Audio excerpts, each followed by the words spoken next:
Welcome back to Celebrity Radio. It's Alex Belfield talking to some of the world's biggest stars and some of my favourite people, and we've got one for you this morning. Jim Bowen, how are you? Good morning. Do you know, it's great to talk to you. I tell you why, it's a bit like having an uncle who you've loved for many years who you've never really met. You've been part of my life as long as I can remember. Well, that makes me feel very important. I live in Nottingham, you see, and of course you have a great association with our town. Central TV was a big home for you, wasn't it? Yeah, it's gone now, isn't it? It's a shame, yeah, turned into council officers. They couldn't even sell it. Your life, let's talk about it. It's been blessed, hasn't it? What a lovely life. I've been very lucky, yeah. I was a school teacher till I was 29, and then luckily stepped into the comedians when that programme was on from Granada. And so as a stand-up comic, I got television fairly early, and that helped. And by the time Bullseye came along, I was semi-established and was around when they were looking for somebody to do it again. Let's go back a bit further than that. Were you a funny child? I think I was a bit of a character. Yes. Yeah, I wasn't consciously. I only decided to become funny when I saw Ken Dodd at the Opera House in 1960 and watched him decimate 3,500 people twice in a night. Mm. And I thought, what a job that is, to watch him manipulate this audience for 3 hours twice in a night, and the atmosphere and the joy that he emanated. I thought, I'd like to do that. So Ken Dodd was responsible, really, for me doing it in the first place. I was with Ken in Skegness about 2 weeks ago, and I stood there in the wings and watched him at 87 do exactly the same thing. Is he our greatest comedian ever? He's certainly value for money for all of us, yeah. Mm. And he must be impregnated with show business because he never knows when to stop. And in many ways that can be a bad thing because the thing is, Ken is sometimes too good a value for people. Yeah. And he just outstays them. His stamina is absolutely phenomenal. But as a comic, technically very, very, very good. Yeah. A bit dated by today's standards, or having seen an excerpt on the red button on BBC one last night for the Edinburgh. I don't think he's got a lot to worry about. No. Is comedy, as far as you're concerned, done? I don't find many people who make me laugh like you did in your day. Is it just because I haven't got a sense of humour anymore? No, I don't think it is. I think it's just, what's funny.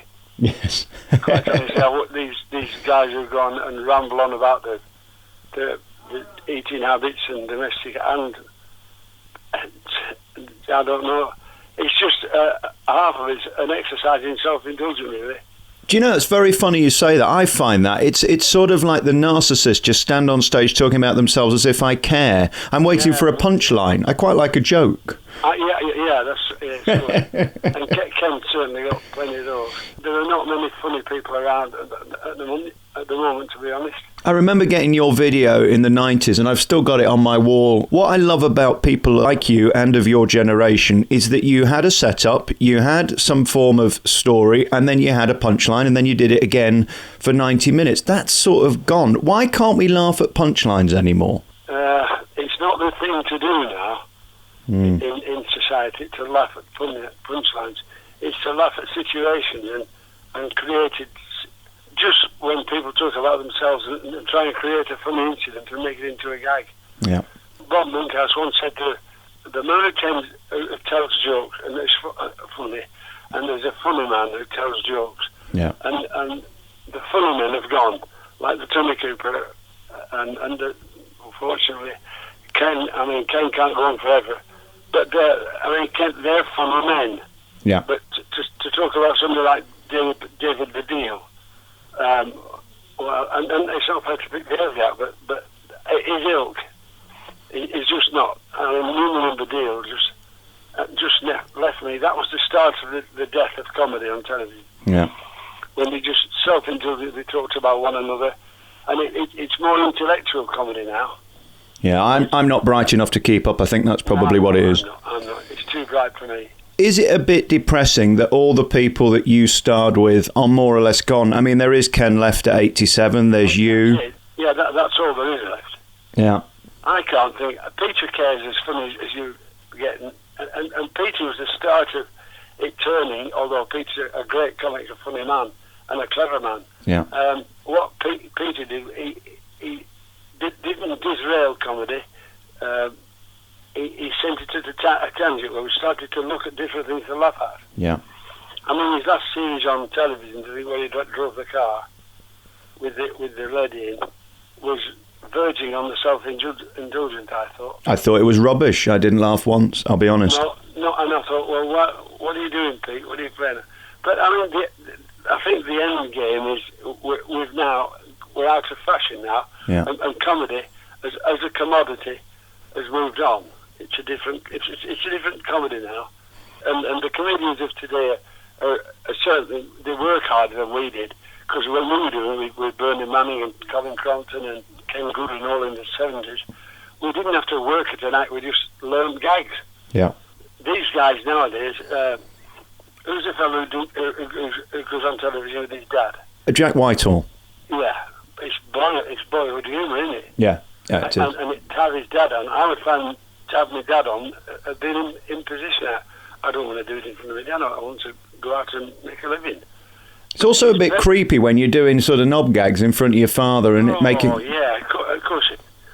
And my wife and my daughter, I don't want to be doing stand-up in front of them. I wouldn't, not that mine's anything all that cheeky, but I thought, oh, no, I'll leave it. You know what I mean? Yeah, absolutely, I do. So, I mean, these guys who go on tour for 150 nights in biggest venues and write a different show every year. I mean, we were never bright enough to do that. Right. Or creative enough. Do you know what, though? There's something cosy about going in a club and hearing those great old jokes. I mean, I remember somebody saying, nobody ever said to Sinatra, don't bother singing My Way again, we've heard it. You're exactly right. That's if you want to see, I want to go and see a comic and watch him do. By Jove, Mrs. How tickled. How's that for its parachute? I want to see, you know what I mean? I want to hear a funny man. I don't want to have to think about whether it's funny. Yeah. Who was the best then? Was it Bob Monkhouse as a craftsman? Bob Monkhouse was one of the best technicians of an act. Ken's just a comical engineer. Yeah. He just works with a well-worn 6-hour machine. Yes. Which he hones to perfection every time. Yeah. And Cooper goes on and just stands there, wears a suit. Yeah. For warmth, I think.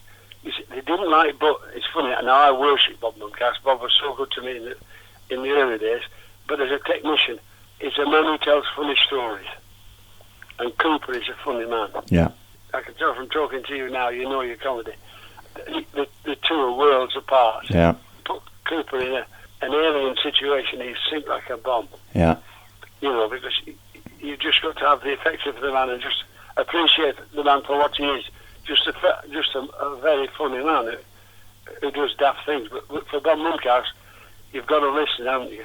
Yeah, I think it was Bob who said to Ken Dodd once, the difference between you and me is people love you, people respect me, and that's the difference, I suppose, isn't it? I know other people, Bob said that to me as well, and he also said, a lot of people don't like me for it, I'm too smooth. Yeah. He said to me, when we did Bullseye, he said, if they'd given me Bullseye, it wouldn't have lasted a fortnight. Because he said, I'd want it right. Yeah. And Bullseye's about certainly not about getting it right. Bullseye's about getting through it, through hell and high water. I know. You always came across with humility on that programme, and you looked like you enjoyed it. You looked like it was sort of a lorry that was going down the M1 with the brakes not working, slightly out of control at times. Was it thrilling for you? Was it exciting? How do you view it now in retrospect? Well, I look back at them, and I wasn't as bad as people put up. I look back at it. They did a programme on Challenge, a tribute to Bullseye, and they did a 2-hour special on the show, and I wasn't that bad. I was embarrassed watching myself at times, and I wasn't that bad. But Bob would not want it like that. Bob would have wanted it to be, I'm right, I'm good, I want to be good, and if it's not right, we'll not do it. Do you know the reason I love you as a human being and as a comedian is you always came across as warmth on that show, and you never looked better than the contestants, and that's why I think it worked. You were never playing the game that I'm smarter than you. You were one of them, and that's the key to any success with it. It is. I think you're absolutely right. I wasn't on there to be a smart arse and make them look funny. if I look funny, it doesn't matter. They're paying me all to look funny. But Yeah. as long as they didn't feel demeaned, I thought that was the joy of it. And it was a good, looking back at it, even the prizes, when you think we were still leaving a motor car away. Oh, yeah. Yeah. So the prizes weren't as daft as we, I mean, I know a tea set's a bit naff now, but you've got to remember it's 30 years ago. Yeah. Yeah. So a tea set and a toaster and a tea's made was a luxury 30 years ago. Yeah. So the prizes weren't all that bad, and the questions certainly weren't all that easy. And also, just because you're a genius at darts doesn't necessarily mean you've got a knowledge of general knowledge, does it? No, certainly not. In fact, in some cases, I think it meant the opposite. Do you have any of those sort of stock wrong answers that still make you laugh all these years later? Yeah, one I did was, what did Sir Christopher Cockerell invent? And we know it's a hovercraft. And somebody said the weather vane. Another one was one I did. This was me. Where was President Kennedy assassinated? And the woman said Chicago. And there was one thing I said. I couldn't say it now. It's politically incorrect, but I had such a rapport with the contestants. I could be very cheeky with them. And they've got to remember, when we're watching them on the screen, I was next to them, and I could feel the warmth and comfort that they had being next to me. One large lady from Leeds came, Sheffield, and she was a big girl. She wasn't fat, but she was one of these very well proportioned, statuesque lady. But she was a big girl. Yes. And she said that I talked to her before we went on, and I chatted with her all. And I said, anything you want to talk about? She said, no, I'm fine, I'm grand. I said, you're a big fine girl, aren't you? This in the green room. And she said, oh yes. She said, yeah. I said, can we talk about it? She said, oh, I talk about my weight. She said, when she was on next to me, I said, now you're from Sheffield, and you're a big fine lass. I thought that's a thing. Yes. She said, I've just been on a sponsored Slim. And I said, how much do you owe them? And the silence was deafening. I could never, imagine saying that now. Yes, very good. That'd be a hanging offence, wouldn't it? Well, does it make you a bit sick? I worked at BBC Local Radio for 15 years until I gave in and realised it was full of balls and dopes. I mean, you've had the same gig as I had, mid-morning show there. It's a hard environment to be funny now, isn't it? Even yesterday, there's a huge fuss about a DJ that made some comments about breastfeeding. People take everything awfully seriously, don't they? It's absolute nonsense. I mean, the prime example of how stupid we get was when Cameron used the phrase swarm. I know. I couldn't believe that. I thought that was a delightful description of what they were like. So what do we call them, a congregation then? Or well, you could call them a murder. A murder of crows. You could call them a flock. A what? A flock. Oh, a flock. Thank God for that. You could call them a bloody nuisance, actually. Yeah. If you wanted. When you were there in your day doing those big shows, was it thrilling? Was it exciting? Did you feel showbiz, or did you always live a humble life? I never saw you falling out of clubs in the day. There were never stories about you. You were always relatively private, weren't you? Well, I seem to be, partly because I got a brilliant marriage, and my wife protected me and the children from the publicity. And we tried to lead as normal a life as possible. And I did get fall out of pubs now and again, but usually nobody was there. Yeah. I tried to, and I certainly wasn't. I tried not to be controversial. Yeah. It's easier to be decent, isn't it? Really. It is. Also, I think times have changed with these iPhones everywhere and people photographing you. Yeah. Nowadays, the privacy is, and they're out to make a buck, aren't they? That's the thing. We're more exposed now, definitely. Does it get on your nerves when you're out and about, or is it a compliment when you're recognised? Well, they reckon. I had a stroke in November. I'm struggling with my speech now. I hope it's all right. You're doing all right, mate. Yeah, good. I feel when people look at me now, I'm aware of it because I've had a stroke and I'm walking with a stick. Yeah. I'm walking all right, but not bad. And I was one of the lucky ones. I got away with it, didn't I? Yeah, you're still here. I just feel that they're looking at me, and before I became damaged goods, I always enjoyed walking into cafes and nodding and saying hello and saying Super Smashing Great. Look what you could have won. I did all that with them. Yeah. Because they paid my bills for 20 years. Yeah.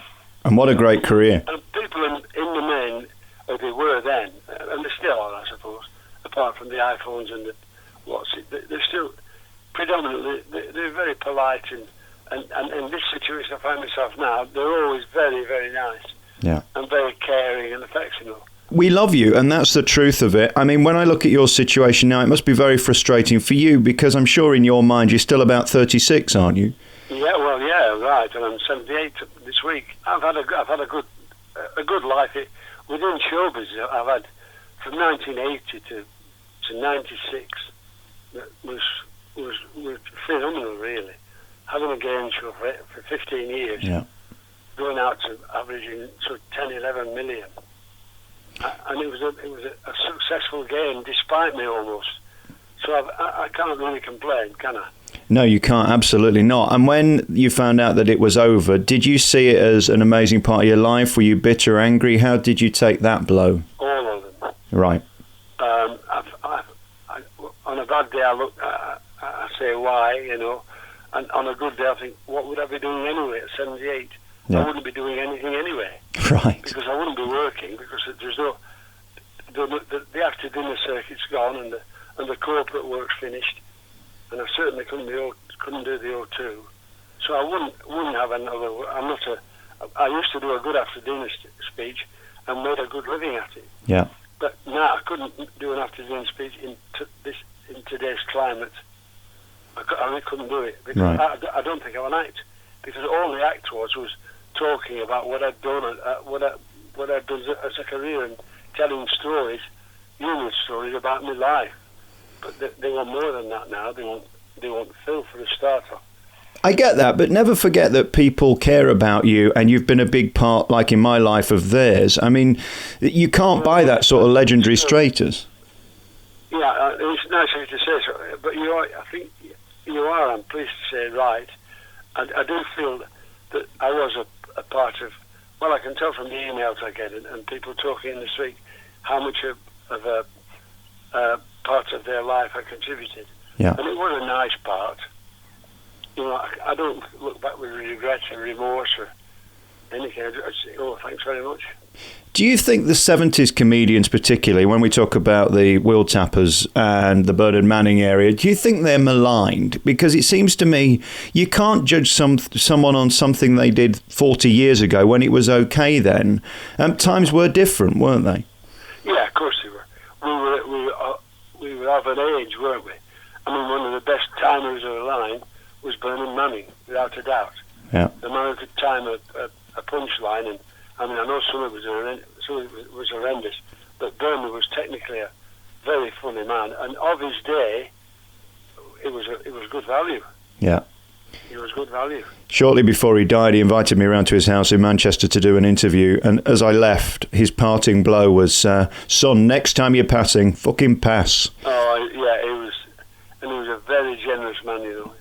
Really?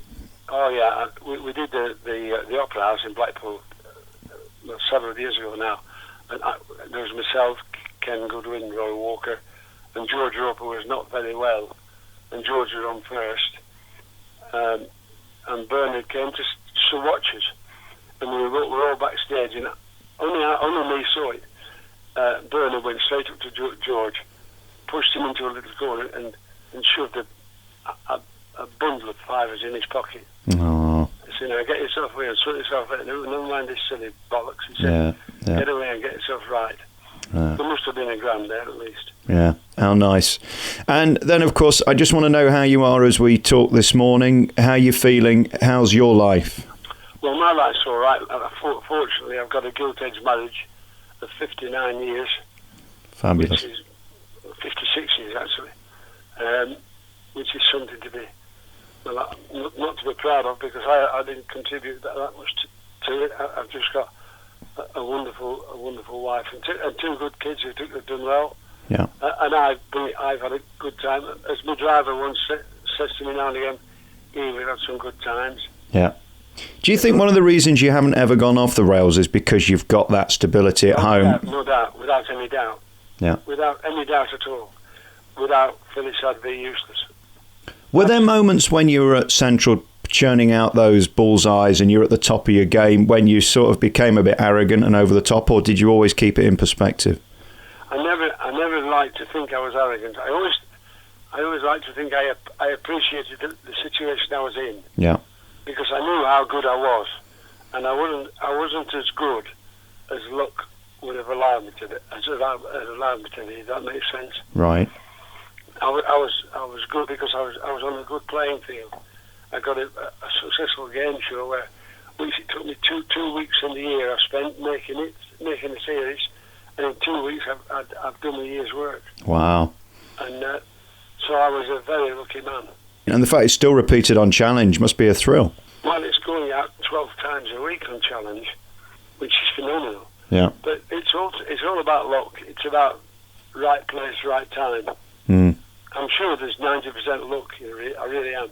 Well, I don't know about that. You make your own luck. But how's Tony doing? Do you still stay in touch with Tony? Well, he talked to me the other day. We had a little laugh about making this programme, and he's in good health. He's had a bit of a worry. Right. He had a bit of a scare with cancer, but he's beaten it. Good. Yeah, all's well, touch wood, and I'm still in there batting. Of all the people you met, of all the stars you worked with, who are the people that impressed you the most, that were the moments where you pinched yourself and thought, I can't believe I'm me? I cruised on QE2 for 13 years, playing trumpet in a Dixieland jazz band. Yeah. And that was 13 memorable years, playing on QE2, and some of the people I met and talked to. Wow. I actually spoke to and played the trumpet for Vic Damone, would you believe? Wow. He stood next to me. I was absolutely speechless. Yes. And what an absolute gem. Yeah. I usually find out, I don't know how you find it, but the nicer the bloke, usually, the better he is. Yeah. The more decent and aware and sensitive your subject is, Yeah. the better he is as a performer. Yeah, exactly. Normally the arseholes are just covering the fact that they're not very good, aren't they? I think you may be right, yeah. I think you may be right. We never discussed how you went from being a teacher to a star. What was the moment you were confident enough to give it up and know that you were still going to be able to put a dinner on the table? I came out of teaching when they stopped letting us nail the little buggers to the desk. I was a deputy head when I finished, and then Ken Dodd was a turning point. That one summer when I went to watch him several times, Yeah. and I thought, I want to do this. Mm. So I just gathered together some gags, Yeah. stole them, whichever way you could listen to them, remember them, and try and tell them. Yeah. And then just did that and did the clubs. There were plenty of clubs to work, Yeah. so I could pay the bills. And then the comedians came along in '72 when we were on telly. We could get livable money. Did you ever miss teaching? Was it a passion of yours, or was it? No, I hated it. Right. And I was doing well. I was a deputy head at 29. I was going well. I'd have been ahead by the time I was 30. But I didn't want to do it. I didn't want to do it.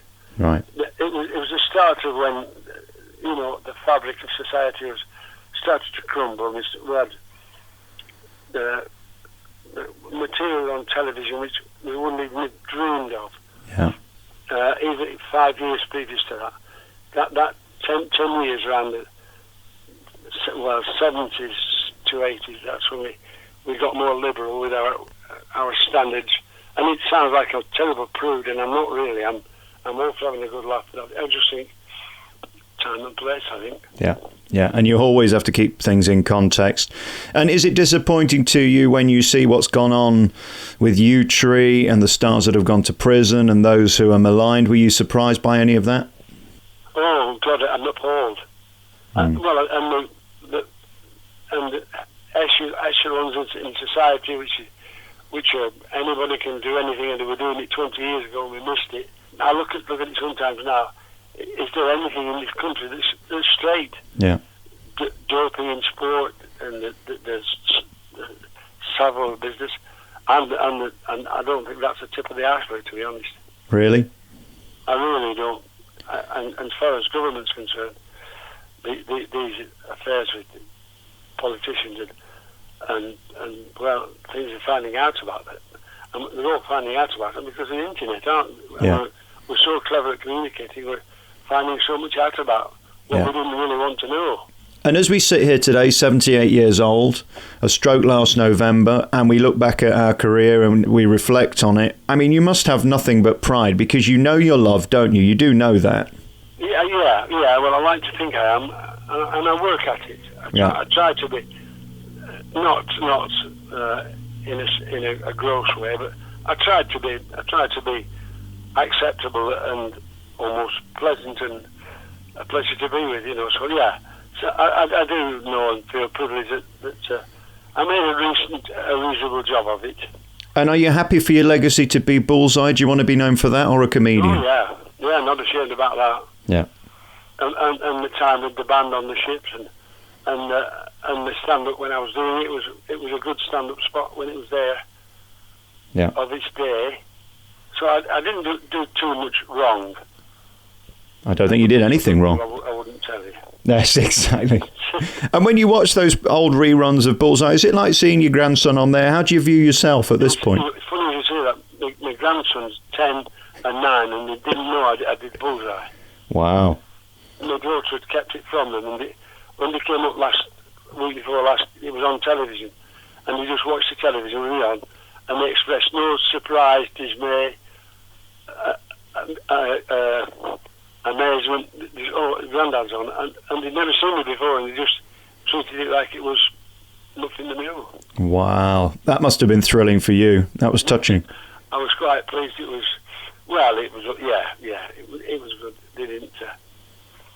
I was pleased to look back. I can say I can look back with a reasonable degree of contentment, saying that I didn't do too much damage. No, you certainly didn't. And from my perspective, I've been lucky enough to speak to many of my heroes over the years, and you're one of them. I'm glad we made this happen.